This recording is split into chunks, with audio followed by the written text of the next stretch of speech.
gusto darles la bienvenida a este coloquio doctoral, eh, donde Diana Ordóñez nos va a presentar los avances de su investigación. Eh, entonces, como somos un grupo pequeño, entonces, no sé, Diana, ¿tú cuánto tiempo has pensado para tu presentación? Pues yo estaba pensando como 20 minutos o un poquito menos, pues porque de hecho aquí, pues casi todas conocen mi proyecto, entonces no me Ujú. tocaría, digamos, no tendría que empezar como por el principio de la historia. Súper. Bueno, listo. Entonces, 20 minutos y luego abrimos la discusión a todas las que estamos aquí. Listo, Entonces, bueno, muchas gracias y adelante, Diana. listo, muchas gracias. Bueno, voy a poner aquí el contador de esta cosa. Bueno, buenas tardes de nuevo.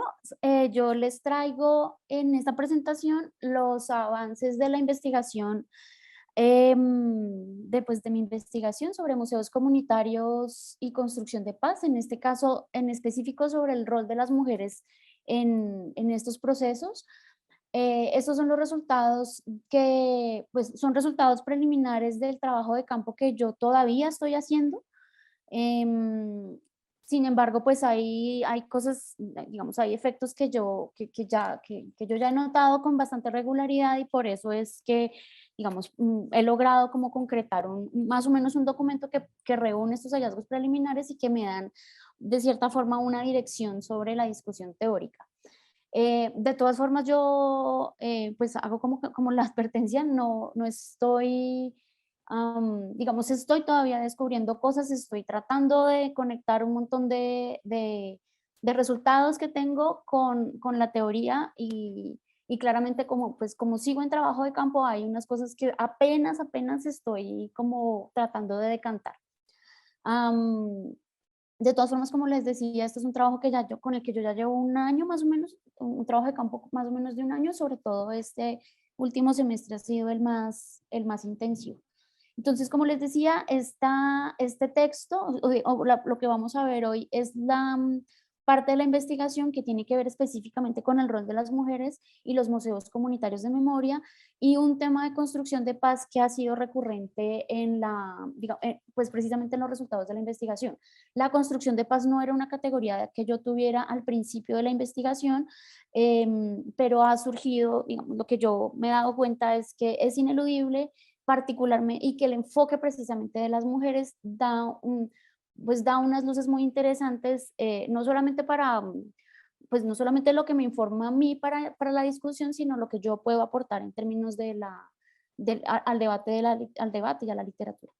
Am, entonces, pues en realidad, como les decía, la mayoría de ustedes ya conocen mi proyecto, entonces me voy a hacer rápida en la primera parte sobre el problema de investigación, como el estado del arte, particularmente de la teoría sobre construcción de paz, los casos de estudio que como creo que también la mayoría aquí conoce, y esos resultados preliminares y cómo se asocian, cómo los estoy tratando de enlazar con la discusión teórica.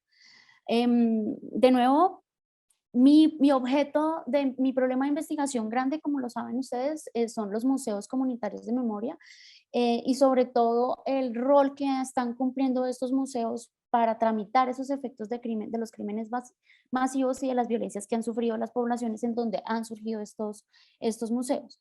Sin embargo, hay una particularidad, digamos, que no es solamente de los museos comunitarios de memoria, sino en general de la práctica museográfica, y es que las mujeres son protagonistas de estas instituciones. Por un lado, asociado con el rol que tienen las mujeres, no el rol sino el rol que se ha asociado el estereotipo que se ha asociado al rol de las mujeres sobre el cuidado del otro, o esos roles que han cumplido las mujeres, y asociado al cuidado del otro, el cuidado material también está relacionado digamos, informa la manera como se dan los museos. Adicionalmente, en los casos específicos de los museos comunitarios, eh, es muy evidente que las mujeres son las que han sostenido o las que han liderado estos procesos de organización social en las que el museo se vuelve una herramienta. Y adicionalmente, no solamente los museos comunitarios, sino específicamente los museos de memoria. Entonces, lo que primero de lo que yo parto es que hay una intersección entre memoria, museos y mujeres que es muy interesante y que, pues que nos puede dar luces pues, sobre el rol los roles de las mujeres, pero también cómo funciona el museo en este entramado. Como les decía, la primera parte, la categoría de paz, de construcción de paz, no hacía parte de mis intereses al principio de la investigación. Em, Sin embargo, hay una agenda muy importante sobre cómo se ha entendido el rol de las mujeres en estos estudios de construcción de paz. Hay dos grupos grandes, dos tendencias grandes por lo menos, una tendencia de la paz liberal, una tendencia de la paz posliberal. Una se diferencia, hacía grandísimos rasgos, la diferencia grande es la paz liberal que defiende claramente el fortalecimiento del Estado, el fortalecimiento institucional, el relacionamiento con las élites, el libre mercado, políticas de desarrollo, y en contraposición una paz posliberal o pues un entendimiento de la paz posliberal que critican precisamente los enunciados liberales que soportan las políticas y que al contrario se ha enfocado por revalor, pues por dar más valor a los actores locales, a la relación con los actores locales y las élites, a la apropiación local, lo que en inglés se llama local ownership, a la paz cotidiana e incluso a una tendencia a emanciparse del Estado.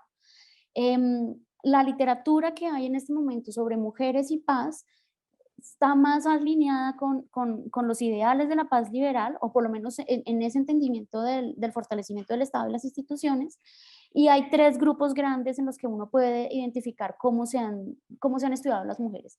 ¿Cuál es el riesgo del conflicto? ¿Cómo viven las mujeres el conflicto? Y cómo trabajan en los procesos de mediación y de resolución. Digamos, uno de los hitos más grandes es la resolución 1325 de la ONU, que se pregunta específicamente por el rol de las mujeres. Y como vemos ahí en la diapositiva, entonces que les da un valor no solamente como, que las entiende no solamente como víctimas, sino como factores fundamentales de las negociaciones y que deben ser tenidas en cuenta para asegurar una institucionalidad que en realidad consolide la paz. Los por otro lado, entonces, yo estoy, a partir de esa literatura de construcción de paz y la estrechez que hay con la literatura, con la dependencia con el desarrollo, pues el desarrollo se vuelve entonces una categoría importante pues, en mi investigación. Digamos, no solamente por entender la paz en términos del conflicto, sino también sino con entender la paz desde la creación de paz. Y por otro lado, los estudios de memoria, pues claramente informan la investigación, pues porque estamos viendo, digamos, porque yo no estoy trabajando con cualquier tipo de museo, sino específicamente con museos. Voy a ir un poquito rápido para acá. Sin embargo, hay unos vacíos, no solamente en lo empírico, sino también en la literatura, y es precisamente lo que nos dejaría ver esa confluencia entre mujeres, memoria y paz. Em, ¿Por qué giran alrededor de las mujeres? ¿Cuáles han sido las mujeres? ¿Qué rol han jugado estas mujeres? Porque la literatura en realidad tiene apenas 20 años lo que tiene la resolución, y hasta ahora la última década ha sido, digamos, fructífera en términos de la literatura sobre mujeres y paz, y esta manera de entender las mujeres como un bloque es un poquito problemática. No se entiende qué tipo de mujeres, dónde están las mujeres, qué hacen las mujeres, y digamos hacia allá iría más o menos el objetivo de esta parte de la investigación. Bueno, como les decía, yo sigo trabajando con los museos, con dos museos comunitarios, con dos estudios es un estudio de caso múltiple. em, el Museo Itinerante de la Memoria y la Identidad de los Montes de María, el Mochuelo, que queda en el norte, en Montes de María, y la Casa Museo de la Memoria y los Derechos Humanos de las Mujeres, que hace parte de la Organización Femenina Popular en el Magdalena Medio, en Barranca Bermeja. Estas son imágenes del Mochuelo. En específico, estas imágenes corresponden a una exhibición temporal que hay. Este museo es un museo itinerante, pero pues todo el fenómeno de la pandemia hizo que se quedara, bueno, que se guardara por un montón de tiempo, y ahora esta exhibición pequeña está en el Carmen de Bolívar, que es como el centro de los Montes de María.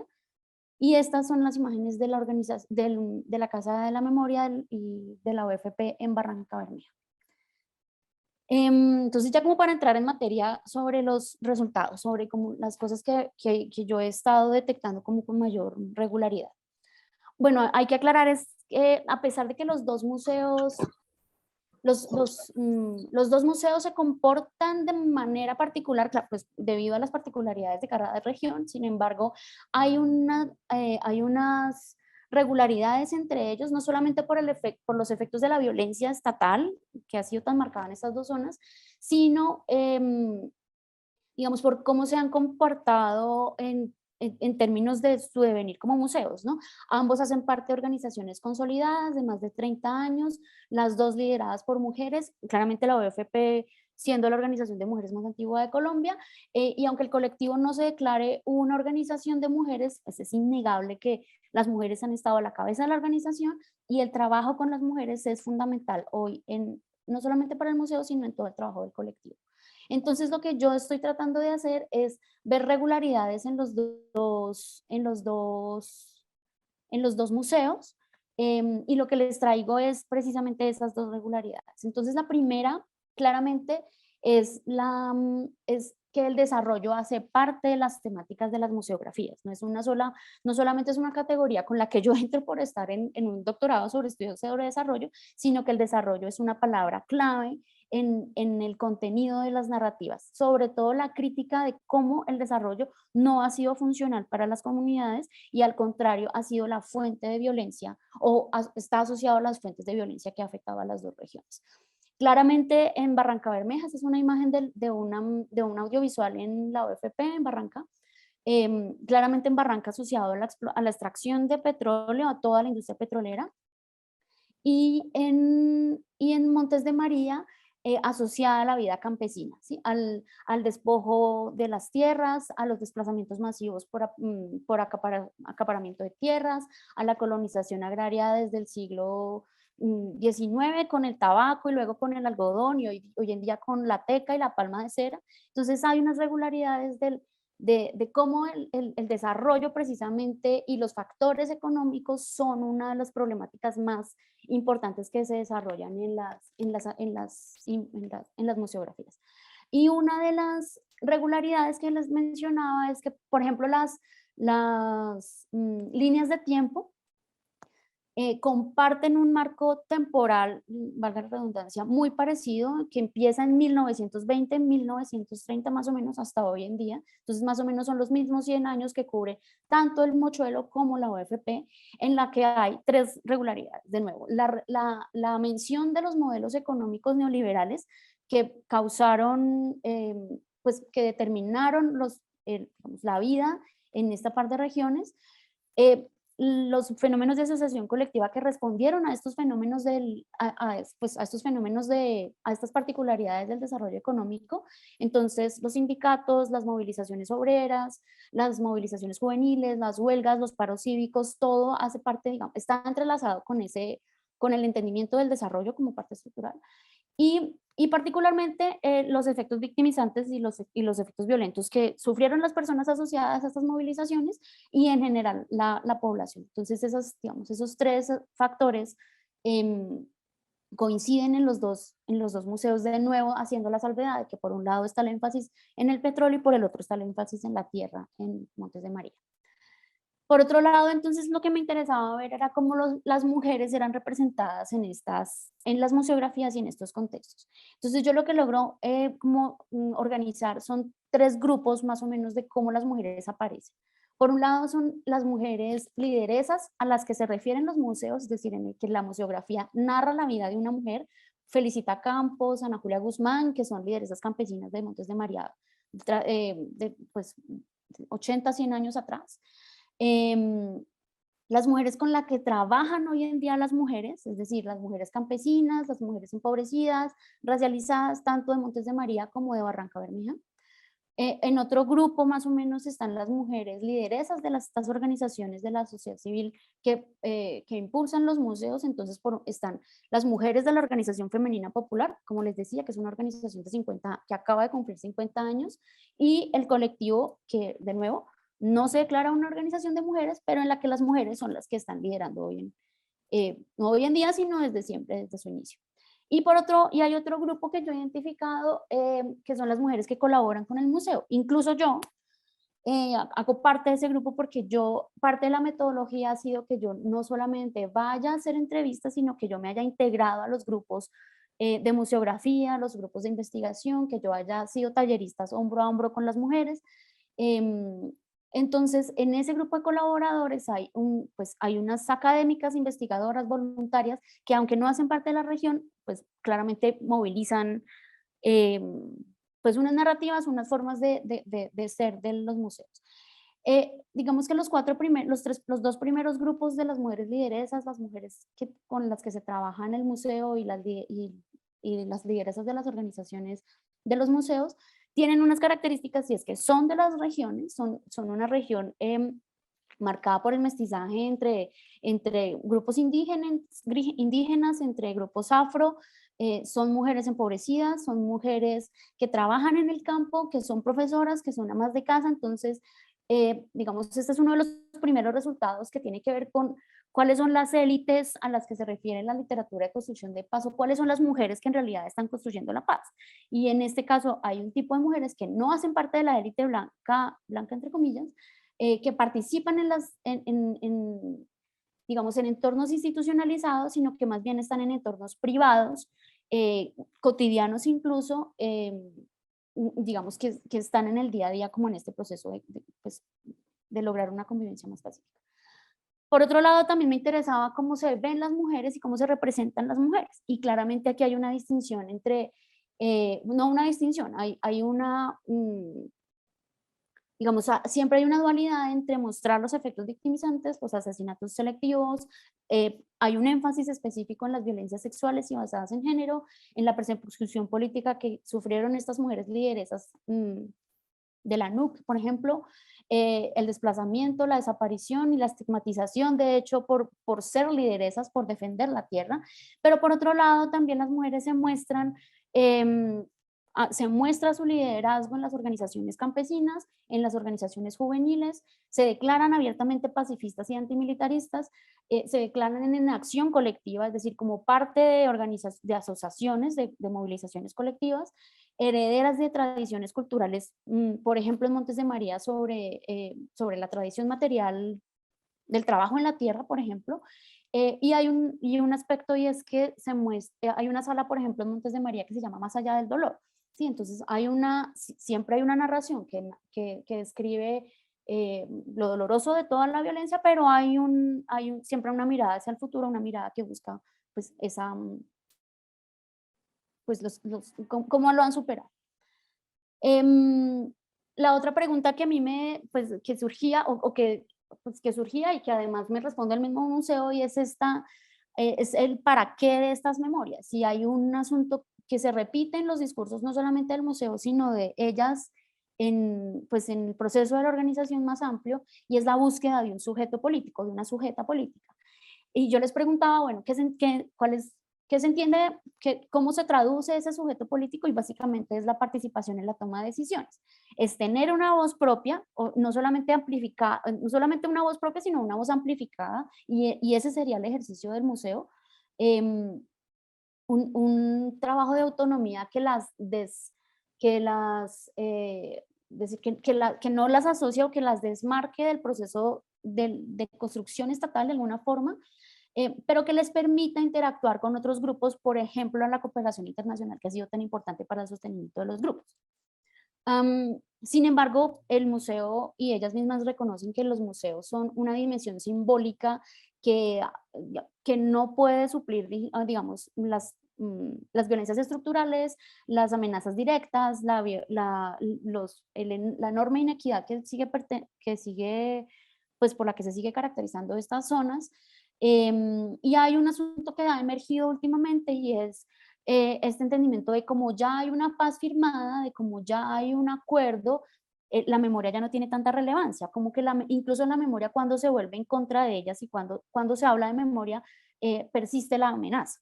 ¿Sí? Entonces digamos, existe se reconocen claramente las limitantes de lo que puede ser el museo. Y finalmente, ¿Cómo veo yo que todos esos resultados puedan estar o puedan aportar a una discusión teórica? Y yo lo veo desde dos lugares. Por un lado, hacia los estudios de memoria digamos, hay un aporte que me parece uno de los más interesantes, es la ampliación del campo analítico. Particularmente el caso colombiano deja ver que si uno ve desde el desarrollo, que si uno entiende las dinámicas socioeconómicas, hay una manera de ver la memoria que no es tan frecuente en los estudios de memoria, por ejemplo, del Cono Sur o de Europa, en donde la violencia sociopolítica es fundamental.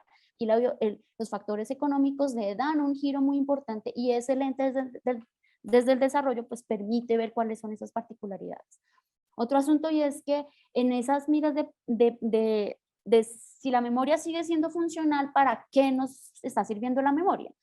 Y la respuesta no es simplemente de las mujeres para ser escuchadas, no es simplemente una voz, no es simplemente la amplificación de la voz, sino la participación en una vida digna, en el pues en el horizonte de bienestar de sus vidas y digamos, no solamente en la memoria per se, sino en la memoria con un efecto político incluso materializable. Y en ese sentido, la memoria como derecho, digamos que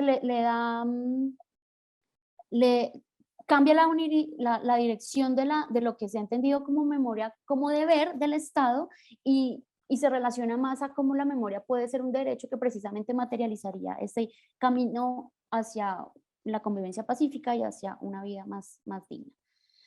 Y en términos de la construcción de paz, de nuevo, digamos, hay un aporte, digamos, a calificar cuáles son las mujeres realmente que están haciendo la paz, ¿sí?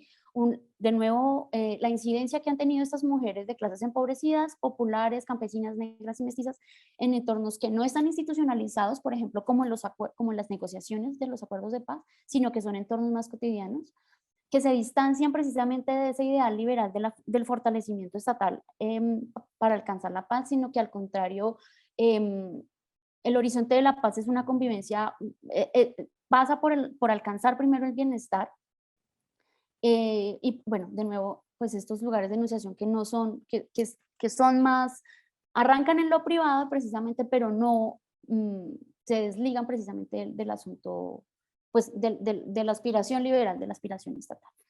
Y bueno, yo dejaría como por acá. Muchísimas gracias. Gracias, Diana. Muy interesante. Entonces, bueno, escuchamos primero a Ana María. Hola Diana, felicitaciones.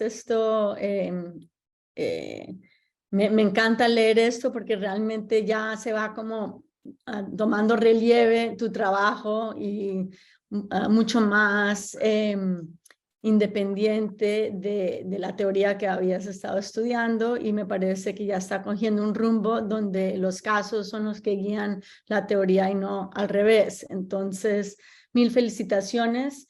Me parece importantísimo el trabajo que estás haciendo. Tengo varias preguntas. Bueno, primero que todo, una que tú ya dijiste, ya por lo menos ya reconociste una de las rutas que tienes que tomar es el concepto de mujer, ¿no? ¿Cierto? Y cómo, obviamente yo no quiero imponer una vista desde Estados Unidos, pero por ejemplo, dentro de tu análisis, ¿dónde está, por ejemplo, la comunidad trans? Y si el concepto de mujer es un concepto de autoidentificación, o si estás hablando de personas nacidas cisgenders, ¿no? Mujeres cisgenders. Bueno, eso por un lado, como realmente como pensar en género como algo muy distinto a sexo, y pensar un poco, problematizar un poco cuando son, por ejemplo, hombres que se identifican como mujeres, ¿no? Hombres que forman parte de esto, que son acompañantes, como darle un poquito más de complejidad a lo que es definir una mujer. Pero obviamente yo, como te digo, no puedo imponer desde por fuera, sino realmente entender bien cómo esas categorías están operando en Montes de María y en Barranca Bermeja. ¿Quieres que te dé todos mis comentarios o quieres comentar? Sí, bueno, a ver, una de las cosas que me pareció bien interesante es esta resistencia a las instituciones estatales o a la definición y quisiera más bien como entender este concepto de emancipación, que no sé, que está dentro de lo que mandaste describir, de emanciparse, y no sabía si es como, digamos, tener autonomía del Estado así institucional o emanciparse del modelo del liberalismo. Y bueno, quisiera que explicaras un poquito ese concepto. Y una de las cosas que, siendo que estás como diferenciando un modelo de postliberalismo alrededor de una teoría, un poco sería eso de pronto, inclusive para el libro y no necesariamente la tesis doctoral, un poco de autocrítica sobre tu propia institución de la Universidad de los Andes y el programa de doctorado tuyo, cómo operan esas instituciones bajo un modelo de neoliberalismo. Y en ese sentido, un poco problematizar por qué vemos la cooperación internacional con lentes mucho más benévolos que los del Estado. Entonces, realmente ahí, digamos, pensar cuáles son las relaciones de poder entre los países ricos y los países no tan ricos y que, digamos, por qué estamos buscando emanciparnos del Estado, pero no de relaciones internacionales jerárquicas. Y por último, quisiera que me repitieras si puede ser un poco la diferenciación entre el Cono Sur y Europa, porque al revés, mientras que yo leía tu trabajo, pensaba mucho en las madres de la Plaza de Mayo, en las madres de los muchachos de Ayotzinapa, todos los movimientos sociales contra el femicidio. Me parece al revés que esto puede tener una conversación mucho más amplia con un contexto internacional. Y bueno, y ya por último, las imágenes que mostraste son maravillosas y yo como historiadora de arte quiero saber más sobre la fotografía y la fragmentación de los cuerpos. Eso me pareció algo bellísimo. La imagen de esa persona convirtiendo agua en petróleo. Estoy especulando, pero más o menos esa imagen da a conocer eso y también la instalación en Montes de María con esos círculos que parece una obra participativa. Entonces, me parece que ahí tienes un tesoro de intervenciones estéticas y participativas que creo que pueden salir mucho más a la luz, obviamente no en un contexto de 20 minutos, pero estoy muy ansiosa y feliz de aprender de lo que estás encontrando en el campo. Y de nuevo, felicitaciones porque realmente muy valioso tu estudio y tu contribución a esos mismos procesos. Gracias. Gracias, Ana Bueno, María. ¿Tú quieres contestar o damos una ronda de preguntas? ¿Quieres contestar? yo creo que la ronda, pues yo estoy anotando aquí, de pronto hay otras que se crucen. Listo, porque tenemos a Lorena. Hola, ¿me están escuchando bien? Mi red está un Sí. poco inestable. Si no, me avisan, porque no estoy así en un sitio como para red.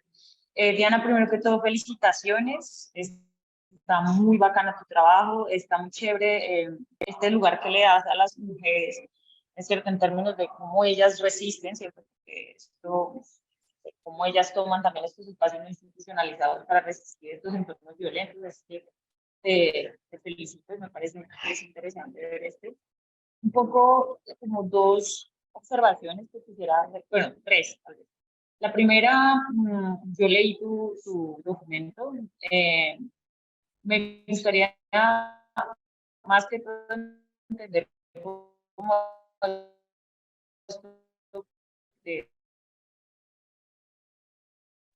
Lorena, no te escuchamos. ¿Qué te motivó? Hemos estado en el mismo doctorado y eso me parece que es importante. Hola, ¿me estás escuchando? Hola. Algo, Se dale, escucha Jay, entrecortado. Hola. ¿Me están escuchando? ¿Ya Sí. me explico mejor? Dale. Sí, entonces les decía que, hola, ahí. Entonces las tres preguntas serán, una, ¿qué te motiva? Bueno, quería redondear más la pregunta, pero dado que tengo poco internet. La segunda tiene que ver con dos tensiones o dos categorías que yo veo que se están dando en tu trabajo y no, al menos en lo que alcancé a leer y escuchar, no lo noté mucho. Y es el tema, si bien está el tema de la categoría mujer, que no es universal, ¿cierto? Que te lo anotó la profesora Reyes. También está la categoría racial. ¿Sí? Esto, por ejemplo, yo noto que estás hablando de mujeres mestizas y de mujeres negras, y eso me parece que es importante desglosarlo porque, digamos, hay una serie de autoras que han estado hablando de este tema sobre que las relaciones de género no se dan igual, ¿cierto? Digamos, como en mujeres, y este es el caso, que se autodenominan negras o mestizas, y creo que esto puede ser importante porque, digamos, hay varias literaturas, Judith Espinosa es una de ellas, que estaba hablando pues, de la necesidad de desuniversalizar, pero también de hablar no tanto de la interseccionalidad, no estoy de acuerdo tanto con la interseccionalidad, sino con las matrices que hacen que estas categorías, tanto mujer y raza, estén juntas al tiempo, paralelas. Y creo que tú tocas el tema, pero al menos desde lo que yo vi, no lo ahondas. Entonces quería saber si lo estás haciendo, si te interesa, si aplica para el caso específico de lo que estás analizando, porque el tema, por ejemplo, de la categoría de mestizaje puede ser problemático para algunos en términos teóricos, pero puede que estas mismas mujeres se autodenominen así, ¿cierto? Y haya un tema de autorreconocimiento. Entonces quería preguntarte específicamente por eso, y si de pronto no lo has trabajado, recomendarte precisamente a muchas feministas negras latinoamericanas que están trabajando este tema. Mara Viveros es una de ellas, que ha hablado precisamente de estos procesos asociados al conflicto armado. También está Castriela Hernández, la misma Aurora Vergara Figueroa, que hablan cómo interactúa género, ¿cierto? Raza, para hablar de cómo se hacen resistencias, se cruzan. De hecho, Castriela Hernández tiene un texto muy bueno que habla precisamente de las resistencias de las mujeres afros en Colombia y específicamente en el sector Caribe. Sería chévere que le dieras una mirada. Creo que son solo esas dos. La tercera creo que ya me la respondiste ahorita en la presentación. Listo. Muchas gracias, Lorena. Creo que está Samuel. Sí, hola. Bueno, pues nada, primero, Diana, pues muchas gracias por tu presentación, es muy chévere y veo con mucho agrado pues ese avance que estás haciendo. Yo quiero preguntar específicamente por el componente institucional. Voy a hacer dos preguntas, una por el componente institucional y tiene que ver con, estos días estuve escuchando unas conferencias sobre desapariciones y casos, digamos, de violencia extrema también, pues el caso mexicano y algunos en Brasil. Y una de las revisiones que estaba haciendo el profesor que estaba haciendo esta publicación y la presentación de su libro es cómo, de alguna manera, los modelos institucionales a partir de los que se reconoce o no se reconoce una víctima o un sistema que permite, digamos, el ingreso al registro público de lo que es un acto de violencia, un acto de desaparición, un acto específico, digamos, como contra una población, pues, digamos, le permite a ese grupo social primero, pues, reivindicar o recoger a sus víctimas, muertos, etcétera, pero de otro lado, ejercer labores de memoria y reconstrucción de tejido social alrededor de eso.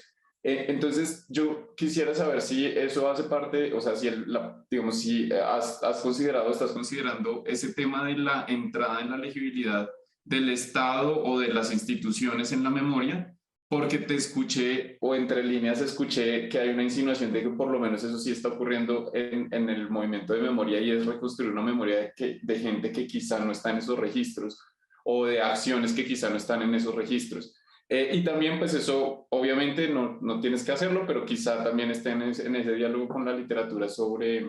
Eh, eh, no sé cómo se llama, como estado, registros, la burocracia, digamos, del registro, pues todo este enfoque Foucaultiano de cómo eso es una forma de hacer existir o dejar de existir a cuerpos, ¿no? Y ahí hay, pues, bueno, un montón de cosas que decir, pero no para meterte en la discusión, sino para saber si hace parte de tu enfoque. Y la otra ya es una pregunta un poco más sobre este componente del museo. Yo lamento mucho no estar en conocimiento, pues, conocer esos debates, pero sí me parece importante que te he escuchado en otros momentos, hoy quizá no tanto, sobre cómo digamos, el museo primero deja de ser como una institución física o un espacio físico fijo y se convierte en una especie de dinámica de tejido social bastante móvil en mi forma de entender lo que, pues tú me lo has dicho, como bastante móvil contra lo que uno considera en términos cotidianos como un museo. Entonces, quizá preguntarte un poco sobre esos flujos de información, esas redes entre museos que están haciendo apoyos de memoria entre unos y otros, cómo viaja la información o cómo circula el conocimiento y la experiencia museográfica de reconstrucción de memoria, etcétera, a través de esas redes o a través de esos sistemas de movilidad, de conocimiento, de experiencia y otras cosas.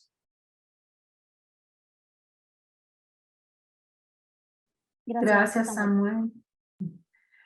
Bueno, Diana, no sé, yo quería de pronto hacer un pequeño comentario. Yo no soy experta en temas de museos, pero ni en temas de género, pero me surge una pregunta cuando te escucho hablar del rol de las mujeres en los museos y me, que tiene que ver con esta idea de la sociología de las ausencias.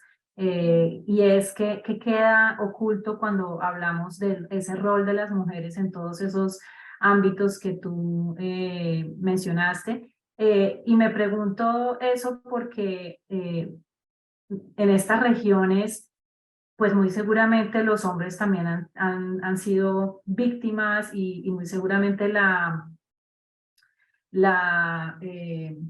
los números, los registros también podrían mostrar mucho eso, ¿no?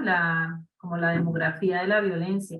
Y me pregunto si, aunque sea, no sería bueno decir, hacer alusión a eso, ¿no? Qué estamos dejando de ver cuando nos enfocamos en las mujeres y su rol en los museos. Entonces, una pregunta así suelta que me surge. Entonces, si quieres, vamos con esa primera ronda. Listo. A ver. Bueno, como les decía, yo, de hecho, armando la presentación me di cuenta de una cantidad de cosas del documento que hubiera querido cambiar. O sea, haciendo la presentación me di cuenta, por ejemplo, del orden de las preguntas que motivan el texto. Entonces, de nuevo, hay unas cosas que yo apenas estoy aterrizando y que sí, claramente estoy como en deuda de profundizar. Por ejemplo, la categoría mujer. ¿Sabes? Como las primeras tareas que no, pues que tengo que hacer y que tal vez mi motivación, creo que era la pregunta de Lorena. El trabajo museográfico es un trabajo feminizado y es una cosa que yo experimenté desde que entré a trabajar en museos, no investigar museos, sino como diseñadora de museos. Los equipos de museografía generalmente son mujeres, los equipos de dirección de los museos de arte, de ciencia, de memoria son mujeres.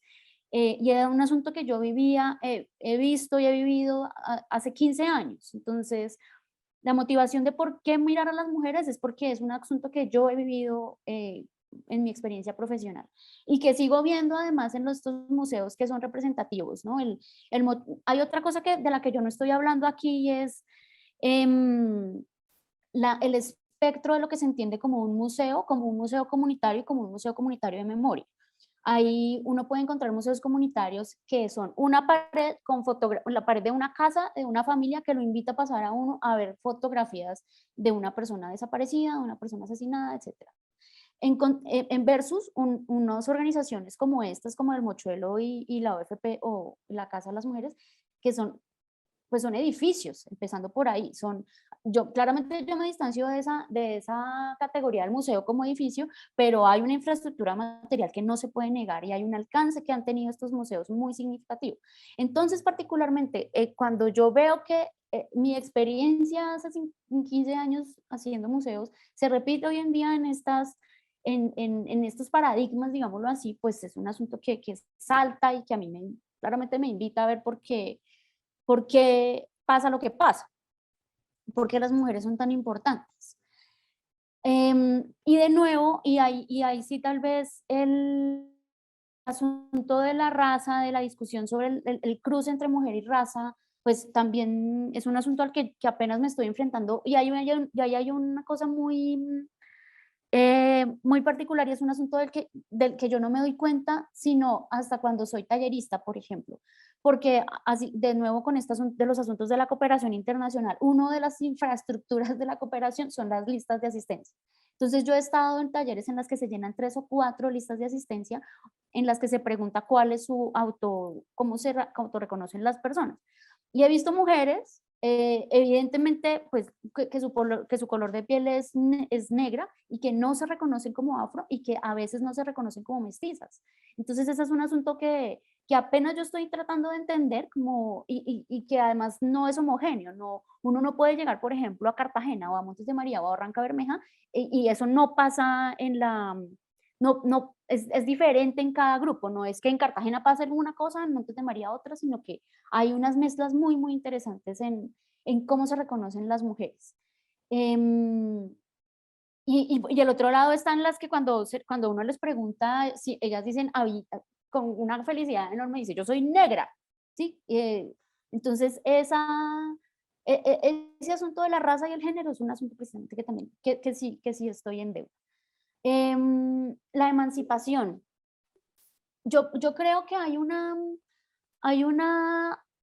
sí hay una reticencia enorme con el Estado, claramente, con volverse, o sea, que la autonomía evidentemente sí hace parte como pretende desmarcarse rápidamente del Estado, como, digamos, pero también hay una contradicción o una paradoja más bien, y es que parte de los reclamos que hacen estas organizaciones es no el abandono estatal, sino el rol que ellas han tenido que cumplir para suplir los deberes que tiene el Estado. Por ejemplo, la educación es un tema fundamental. La educación en estas regiones las han asumido estas personas. O de estos colectivos, la educación sexual, la educación en historia, la educación en memoria, y eso viene con lo que decía Samuela de últimas.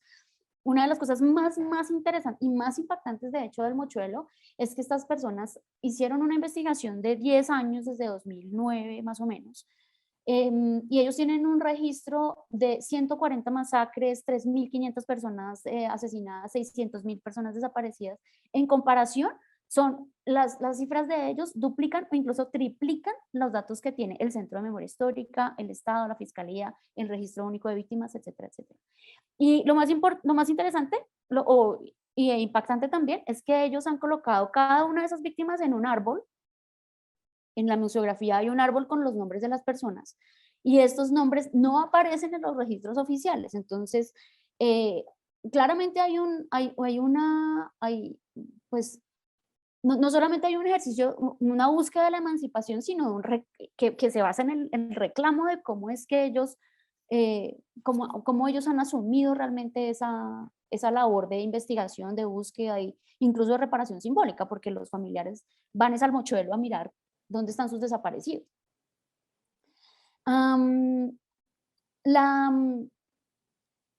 La conversación con Europa y Latinoamérica a mí me sigue causando un poquito es decir, claramente yo no me puedo desmarcar de la herencia, digamos, que tiene el Cono Sur y que tiene Europa en los estudios de memoria, pero digamos, mi argumento es que en lo que yo por lo menos he alcanzado a leer, este aspecto de las condiciones económicas es mucho más fuerte en Colombia y es muy evidente en este par de casos.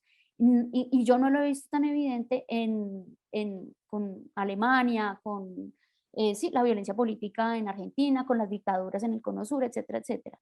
En cambio, los factores socioeconómicos son una cosa que aquí estallan en la cara. Es una cosa, uno no puede irse de ese museo sin hablar de petróleo, precisamente, despojo, la ANUC, la Asociación de Campesinos, el labrado de la tierra, etcétera. Y eso me parece que tiene unas características muy, muy particulares en Colombia.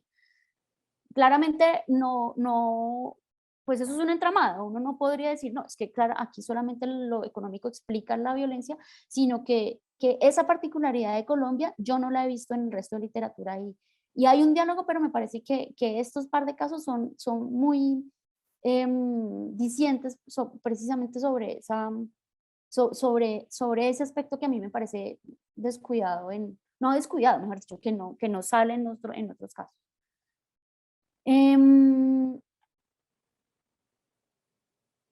Legitimidad.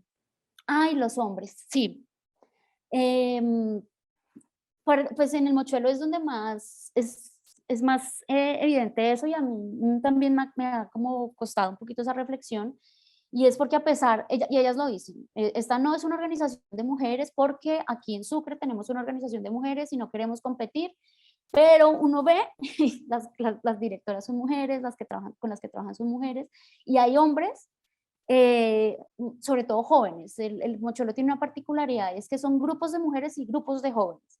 Los hombres claramente entran en las discusiones, sobre todo en las discusiones que tienen que ver con la NUC y con la herencia de la NUC y la lucha campesina. Y sí es, claro, es una ausencia, es una reflexión que tengo que dar, porque sí es una ausencia que voy a producir. Es un asunto que voy a decir, es como una elección más política, no, mejor dicho, es una consecuencia política simplemente de la investigación, un marco que estoy creando. Y adicionalmente hay otro que también con el que yo estaba tratando como de lidiar, y es esta asociación de mujer paz, de mujer pacifista, de que las mujeres siempre son sinónimo de paz, y esa como profundización del estereotipo de cierta forma es, pues, de nuevo, eso es otro marco, es otra más ausencia, más presencia que estoy creando, y esa es pues, es una reflexión que tengo que dar, porque tal vez, digamos, la manera como lo he estado tratando de pensar em, es que este ideal de mujer pacífica pues se da digamos, como herencia de unos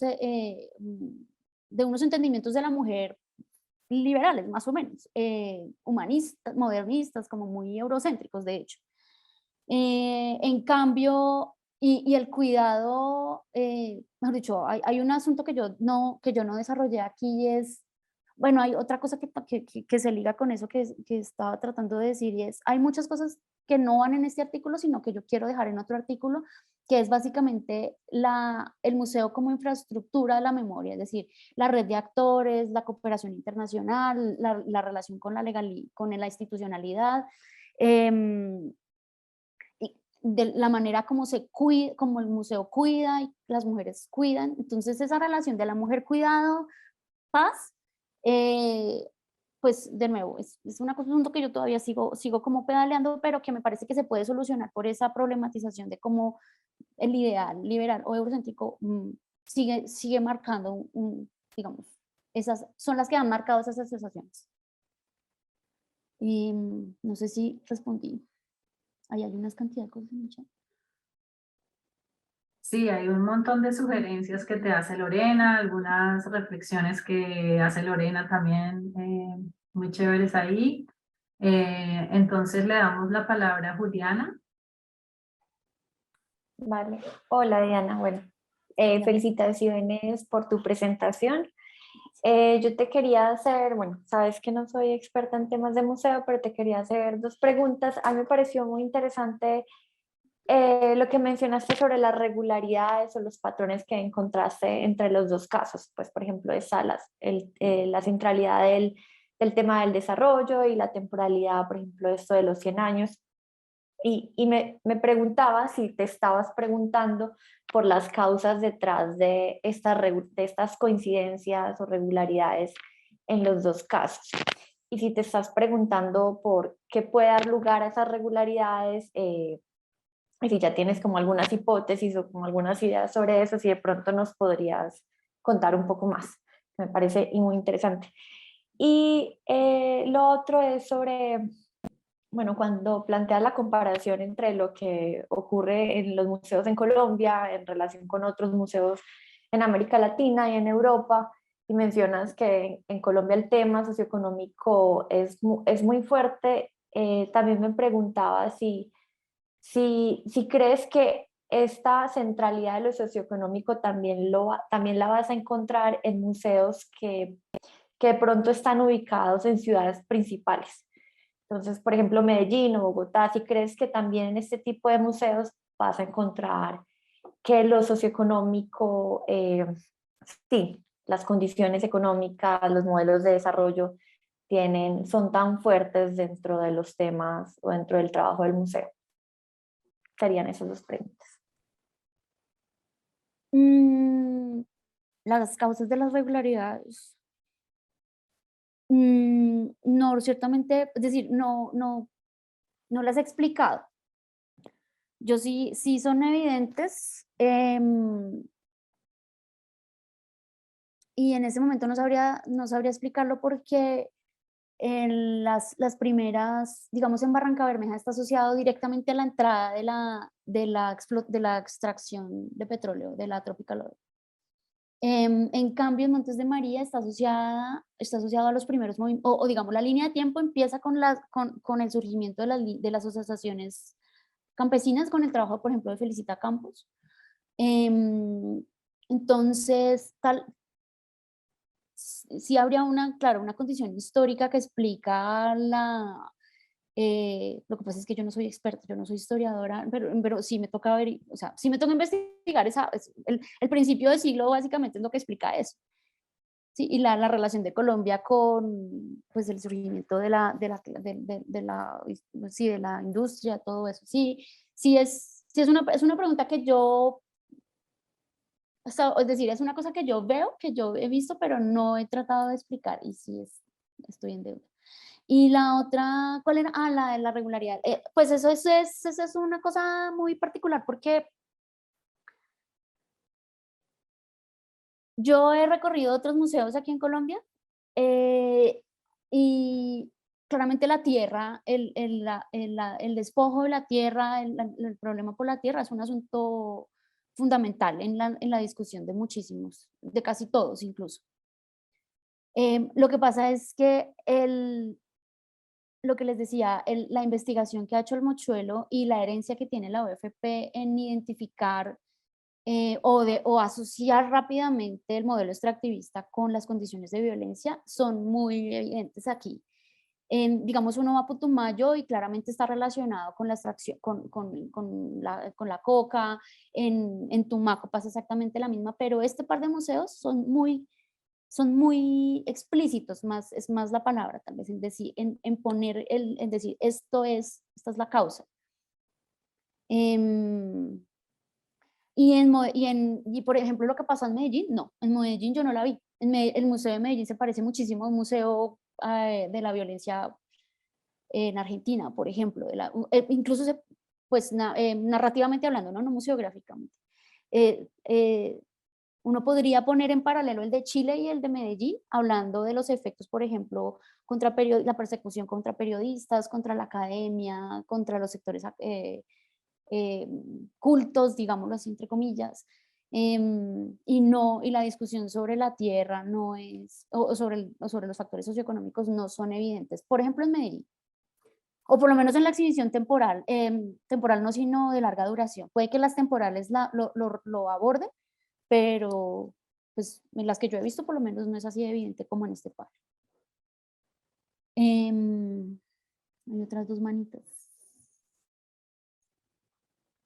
Sí, vamos con Ana María y luego Racine. Mil gracias. ¿Me escuchas, Diana? Sí. No, mil gracias. Esto me parece que se está poniendo más y más interesante a medida que vamos escuchándote. Me parece bien interesante el concepto, digamos que la diferenciación con museos no es necesariamente del cono sur y de Europa, sino más bien en términos de scale, como se dice, de museos que requieren una cantidad de financiación. Entonces, eso me parece importante pensar en y delatar o discutir como temática, si estás hablando de emancipación del Estado, de cómo se financian esas instituciones, porque yo me pongo a pensar la complejidad que es, digamos, Alemania tiene digamos, si miramos a los diferentes tipos de justicia transicional, ¿no? Cuando tienes un ejemplo como Alemania, cuando después de la guerra se disuelve el Estado. Y entonces ahora, digamos, los museos de memoria no tienen, digamos, que lidiar con un Estado que tiene algo que ocultar porque se disolvió ese Estado. En cambio, por ejemplo, en Chile no se disolvió el Estado, digamos, todavía existe la infraestructura estatal que dejó Pinochet. Entonces ahí hay complicaciones un poco distintas, y en Colombia tampoco se ha disuelto el Estado ni las estructuras de poder que son las que se benefician de la guerra. Entonces me parece interesante, digamos, indagar más sobre cuál es la economía de los museos en general y por qué. Y de pronto estás descubriendo las limitaciones de un museo nacional de la memoria versus un museo comunitario. Por ejemplo, yo sé que el Museo Nacional de la Memoria es sujeto a una verdad jurídica, ¿no? Y entonces en ese sentido el arte tiene mucho que hacer, porque el arte puede sugerir sin necesariamente usar un lenguaje que tenga que ser jurídico. Pero un ejemplo que de pronto sería interesante ver por su polémica y por su escándalo, si acaso, su controversia, es el caso, el LUM, el lugar de la memoria, paz y reconciliación, tolerancia y reconciliación en Lima, cuando el director Guillermo Núñez lo echaron. Y precisamente fue porque él estaba tratando de sugerir aspectos económicos más amplios. Entonces, bueno, y también porque obviamente estaba tratando de dar un balance entre el Sendero y los fujimoristas, pero también lo que habían pensado hacer, lo que hicieron fue crear exposiciones que fueran al más allá para encontrar las causas. Por ejemplo, tuvieron una exposición sobre el caucho que mostraba no solo el extractivismo de la tierra, pero de la continuación de la esclavitud post-emancipación, trayendo, ¿no? El caucho han sido industrias que no solo han esclavizado a los indígenas, sino que han traído personas del Caribe, afrodescendientes del Caribe, a trabajar bajo condiciones esclavistas.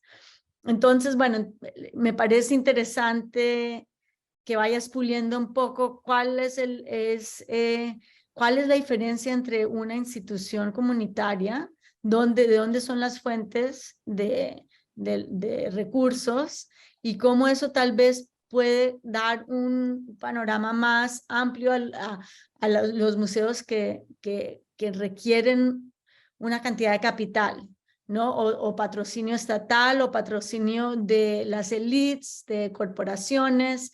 En todo caso, no sé si quieras comentar eso, pero me parece importante mirar de dónde están sacando los fondos para itinerar o para construir sus casas, porque obviamente eso, si uno ve cómo funcionan los museos en Estados Unidos, hay censura muy fuerte, pero es al nivel de las juntas directivas, y los que están en las juntas directivas son personas con intereses económicos muy poderosos. Entonces aquí eso de pronto puede ayudar a desarrollar el concepto de emancipación, más concretamente con por qué las comunidades pueden atacarlos, pueden realmente latar los poderes económicos que subyacen las violaciones de derechos humanos, de una manera en que las instituciones más grandes, en situaciones donde no se ha disuelto el Estado ni el aparato de multinacionales que está ahí detrás de toda esa narrativa. Gracias, Ana María. Racine.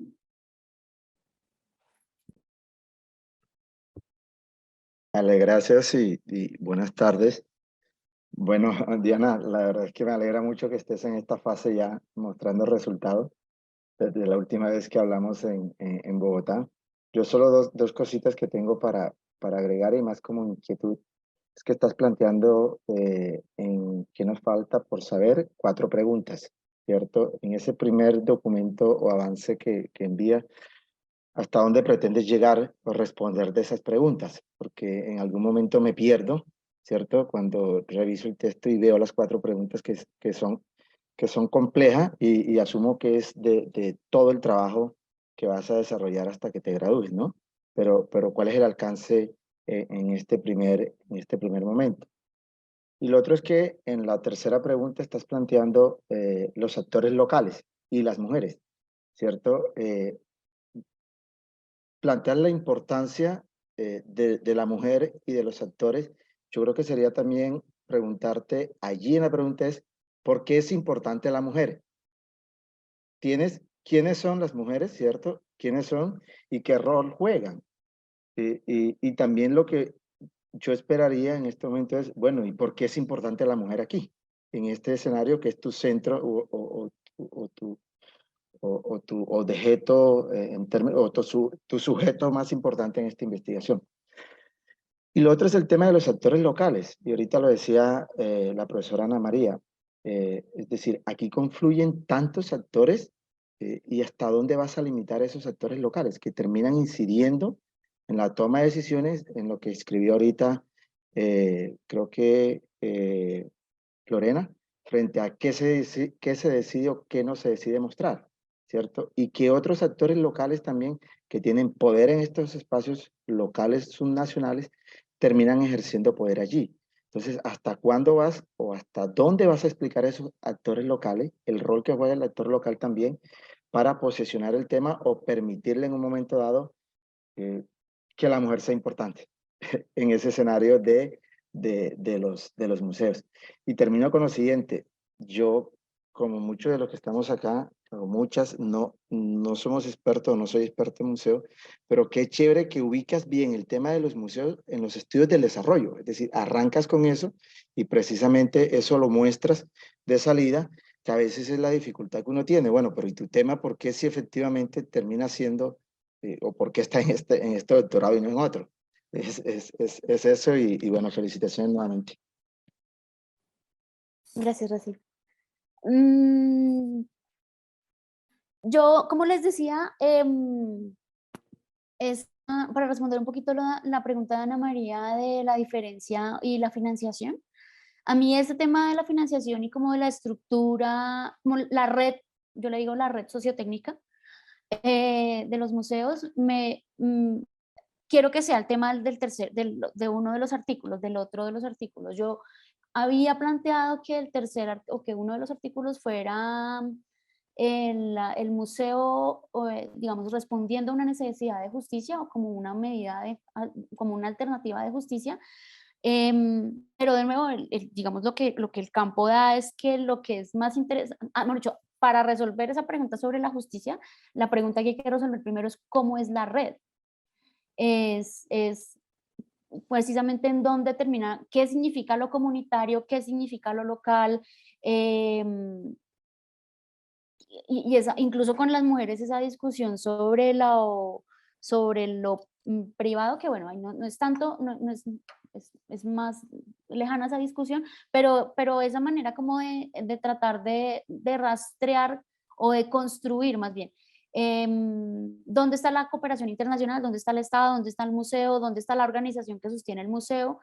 Es lo que le da a uno precisamente, diría que era una pregunta de Samuel, ¿cómo circulan las cosas? Las decisiones, el dinero, las investigaciones mismas. Entonces esa pregunta por la emancipación precisamente se responde a partir de cómo se grafica esa red, de cómo se dan esos flujos. Y sí es tremendamente problemática, eso sí, sobre todo porque la cooperación internacional tampoco es un bloque, no es una entidad uniforme. La cooperación internacional tiene apellidos, nombres, edades, maneras de ser, etcétera, etcétera. Y yo he visto rechazar financiaciones simplemente porque la gente dice, usted, señor, tiene el apellido Argos, esto por favor no lo vayan a compartir, que usted me puede estar dando la financiación para 4 o 5 itinerancias, pero simplemente porque conozco la historia de su organización, pues simplemente no voy a recibir, yo no voy a lavar ese dinero. Entonces sí, el asunto con la cooperación es uno de los más delicados, más interesantes también, pero que sí le deja a uno ver, pues la emancipación no es absoluta. Esta gente, pues, es decir, los proyectos son carísimos, costosísimos. Entonces, digamos que la respuesta para eso es, esperemos al tercer artículo. Y la respuesta para Racine de por qué son importantes las mujeres, pues yo parto de ahí. Eso no es decir, eso yo no lo quiero explicar. La literatura ya lo ha dicho, las mujeres somos importantes para la construcción de paz, lo que pasa es que no ha dicho cómo y cuáles son las mujeres. Mi aporte es precisamente decir, no solamente son las mujeres que estuvieron sentadas en La Habana o las mujeres en el Kefir, porque además hay una investigación, eso que yo decía al principio de la 1325 marcó una agenda de investigación muy importante, pero eso tiene apenas 20 años y apenas en 20 años en los que nos estamos dando cuenta que es importante. Y una de las preguntas es, la investigación, por ejemplo, es cuántas mujeres firman los acuerdos o participan en los acuerdos o cuál es la diferencia entre las que participan en la discusión versus las que firman los acuerdos. Yo lo que quiero es distanciarme de esa institucionalidad, digamos, ¿sí? Y más bien encontrar cómo en la cotidianidad estas mujeres se la luchan para construir una comunidad en paz. A nivel muchísimo más micro, y no necesariamente es microsociológico, sino que aparte de ahí, para generar efectos más, no solo a largo plazo, sino con un nivel mayor. Entonces, no estoy tratando de explicar por qué en realidad parto de ahí, y además, pues, yo soy mujer, y me afilio a una...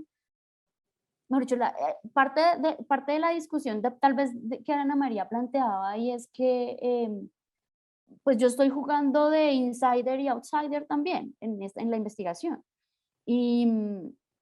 Pero entro comprometida, yo no entro, pues es decir, no puedo solamente entrar como investigadora como con los lentes así de tomar notas, sino que yo me meto a la investigación con estas mujeres a escuchar sus historias sobre violaciones, desapariciones, etcétera, etcétera, etcétera, y partiendo de ahí, pues la investigación es una investigación comprometida. Entonces hay una postura epistemológica que no es para nada pretendidamente imparcial, ni objetiva, ni nada. O sea, esta es una investigación de corte feminista comprometida. Y parto de esa investigación, de que las mujeres son importantes, somos importantes, y no solamente empíricamente, sino que la investigación necesita entender eso. Y creo que ya.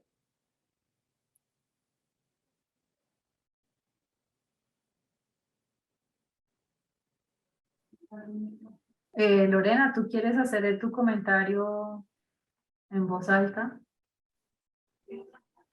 Sí, no, pues era como para complementar. Lo que pasa es que como mi red está horrible, entonces no sé si se me corta, por eso lo escribo. Sí, me parece importante eso que estás diciendo acerca y lo que un poco complementa Racine con el tema de la importancia de la mujer, pero como de hecho te compartí una literatura ahí, no sé si la has leído, que es Xochitl Curiel, y ella habla del problema analítico que implica como considerar una sola categoría como mujer como un efecto universalizante, y de hecho tú misma lo estás planteando lo que acabas de decir, y es que hay una idea de una mujer que es la que plantea la institucionalidad, ¿cierto? Y otra que tú estás viendo.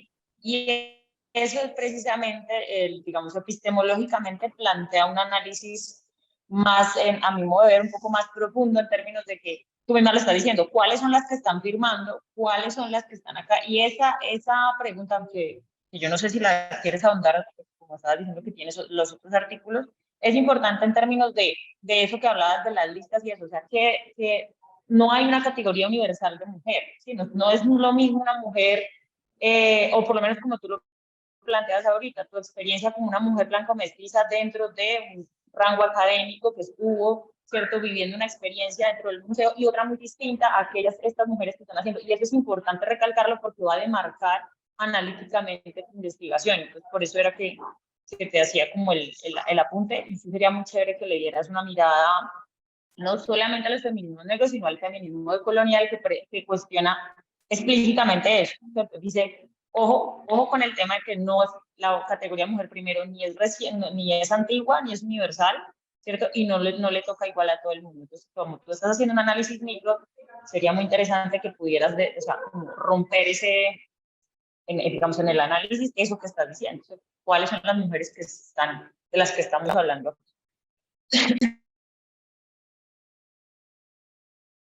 Gracias, Lore.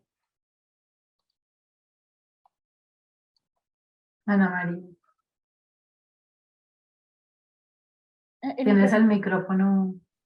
Disculpa, me parece muy importante que enmarques cómo estás usando esas categorías, pero hay una realidad que esas categorías han existido y me parece que una contribución que puedes hacer, y no sé si se desborda demasiado, pero siendo que estás hablando de esa categoría como una categoría central dentro de la construcción de paz, y es algo, podrías hacer la pregunta de cómo la guerra ha cambiado las identidades de género, cómo la guerra en sí misma ha cambiado el papel que juegan personas que se identifican como mujeres dentro de Colombia, ¿no? Entonces, todas las guerras han hecho eso, ya sea porque los hombres se van a la guerra y las mujeres trabajan en las fábricas, como fue durante la Segunda Guerra Mundial, pero en general lo estamos viendo que las mujeres están cambiando, digamos,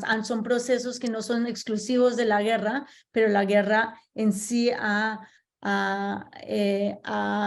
creado las condiciones para que las mujeres jueguen un rol muy distinto en la sociedad. Entonces, tal vez sería como interesante reconociendo que la categoría de mujer es una construcción social, pero es una construcción social que ha tenido muy impacto fuerte sobre qué pueden decir, qué pueden hacer, dónde pueden ir, ¿no? Y yo sé que, por ejemplo, en la unidad de víctimas, no sé si quieras hablar con ellos, han tenido problemas de violencia doméstica con mujeres que están de repente cambiando su papel a un papel más público, ¿no? La amplificación de su voz, cómo han podido, digamos, pedir permiso para ir a ciertas organizaciones y ha habido un aumento de violencia doméstica en ciertas regiones donde las mujeres están poniéndose a riesgo participando más públicamente. Entonces, también dentro de tu caracterización de cómo estás, por qué estás justificando mirar a las mujeres, me parece muy importante hablar sobre la marginalización de esa categoría históricamente en Colombia y en el mundo y por qué en este momento es importante para ti enfocarte en esa categoría. O sea, que no creo que te quedes en solo desarticular cuál es el concepto de mujer, sino realmente reconocer que es una categorización que todavía tiene poder y que estigmatiza, ¿cierto? Eso limita a muchas personas, a la comunidad trans, que no sé dónde cabe dentro de tu narrativa, pero ahí es donde uno ve la misoginia tan fuerte, ¿no? Personas que nacieron masculinas que han transicionado a mujer, a identificarse como mujer, la violencia les ha caído muy fuerte. Entonces, en esos nódulos uno puede ver el impacto de la misoginia dentro de la misma violencia y por qué es aún más impresionante que las mujeres que estás estudiando, estas organizaciones de mujeres, también vienen con riesgos fuertes. Sí, de hecho, parte de la literatura sobre construcción de paz se pregunta, esa pregunta que acabas de decir, de si fue la guerra el punto de quiebre que hizo que las mujeres se activaran para construir la paz, o si fue al contrario, si las mujeres, digamos, si esa búsqueda de la paz siempre ha estado y la guerra al contrario como que ha modificado las agendas, sí, como la direccionalidad del efecto, la guerra entró aquí, entonces hizo que las mujeres tuvieran otros roles, asumieran otras agendas, sí, es muy cierto, no lo había pensado. Gracias. Había bueno, una ya pregunta. Dale. de lo Perdón. trans yo no he visto nada, nada. Mm. Y es, y puede que ya es, nada más es interesante que lo digas porque el museo es silencioso con respecto a eso también. Es decir, el museo no trata la diversidad sexual en absoluto. Habla de la violencia sexual y basada en género de frente, pero no pero sobre las mujeres, o sea, sobre personas cis. No habla de mujeres. En los talleres, digamos, en el trabajo que yo he hecho, no alrededor del museo, no, sino pues paralelo al trabajo del colectivo, sí hay una pregunta por el género, más que la pregunta por la mujer, claramente. Pero los museos no lo explicitan, no lo explicitan. Y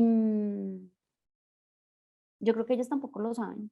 Esa es una pregunta, sí, esa es una pregunta muy interesante porque no, sí, yo no lo he visto y no está resuelto por ahí.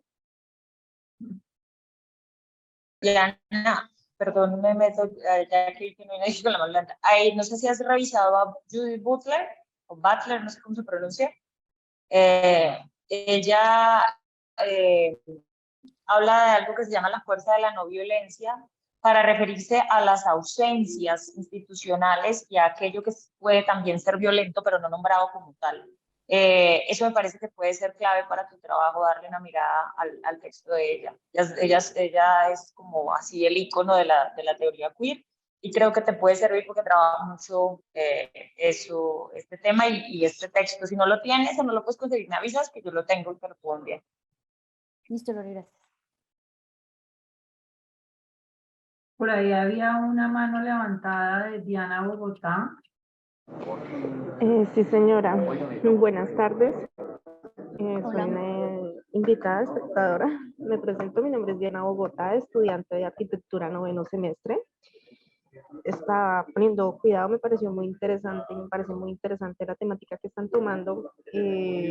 Digamos que así como algo que he visto sobre la temática que están tomando sobre los museos y todo eso, muchas veces nos dejamos de lado que un museo no significa exponer muchas cosas, sino también que al momento que uno entre, sentir emociones y sentir cosas, que el mismo museo, sin necesidad de colocar estanterías o sin necesidad de colocar pinturas o algo, exprese lo que uno quiere que exprese a las personas. Entonces, pues complementando con lo que habían dicho los demás,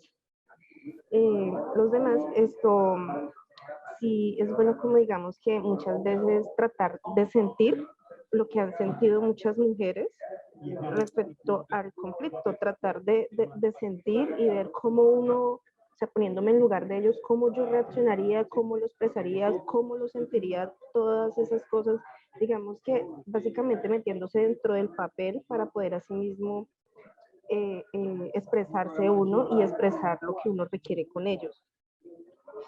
Y pues me parece muy interesante el trabajo, la verdad, está demasiado interesante y pues sigo escuchando para aprender más. Gracias, Diana. Gracias. Bueno, muchísimas gracias a todas y a todos. Ana Muchas María, un gracias. gusto. Felicitaciones, Diana. Gracias. Muchas gracias a todas por sus comentarios maravillosos. Seguimos escribiendo, como dicen por acá. Chao. Todos los Bueno, días. hasta la Sí. próxima, hasta el próximo coloquio. Gracias, un Gracias por estar abrazo. aquí. Ana.